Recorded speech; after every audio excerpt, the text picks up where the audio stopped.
एक माँ हर दिन एक पत्थर पर पानी डालती थी। उसका मानना था कि अगर वो इस पत्थर पर 1000 बार पानी डाल देगी तो ये उसकी हर इच्छा पूरी कर देगा। लेकिन उसका बेटा शिवा इस बात पर बिल्कुल भरोसा नहीं करता था। एक दिन उसने गुस्से में आकर लोहे की छड़ से उस पत्थर को गिरा दिया। ये देखकर गांव वाले डर गए और हाथ जोड़कर प्रार्थना करने लगे। लेकिन शिवा यही नहीं रुका।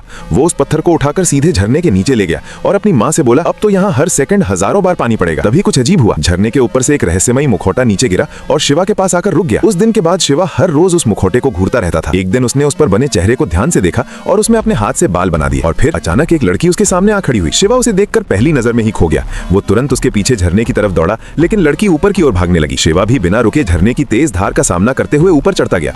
आखिरकार वो झरने की चोटी पर पहुंच गया और वहां सच में वही लड़की उसका इंतजार कर रही थी। लेकिन जैसे ही उसे लगा कि अब सब ठीक है, लड़की अचानक एक तितली बनकर उड़ गई। असल में वो कोई साधारण लड़की नहीं थी। उसे सैनिकों से भागना पड़ रहा था। शिवा तुरंत उसके पीछे गया। कुछ ही देर में सैनिकों ने लड़की को घेर लिया और उस पर हमला करने लगे। तभी शिवा वहां पहुंच गया और अपना वही मुखौटा दिखाया। अब लड़की को यकीन हो गया कि शिवा सच बोल रहा था और वो सच में झरने के नीचे से यहाँ तक पहुंचा है। ये देखकर लड़की का दिल पिघल गया और दोनों ने वहीं शादी कर ली। लेकिन कहानी यहीं खत्म नहीं होती। अगली सुबह लड़की ने शिवा को बेहोश कर दिया क्योंकि उसके पास एक बड़ा मिशन था। वो चुपचाप जाने ही वाली थी कि तभी सैनिक फिर से वहां आ पहुंचे और उसे पकड़ लिया। लेकिन तभी शिवा अचानक वापस आ गया। इस बार उसने बिना रुके सैनिकों पर हमला कर दिया। कुछ ही पलों में कई सैनिकों को गिरा दिया। अब असली सवाल यह है कि क्या शिवा अपनी पत्नी को बचा पाएगा या किस्मत फिर से कोई नया खेल खेलेगी। इस वीडियो का दूसरा पार्ट देखने के लिए हमारे चैनल को सब्सक्राइब करें।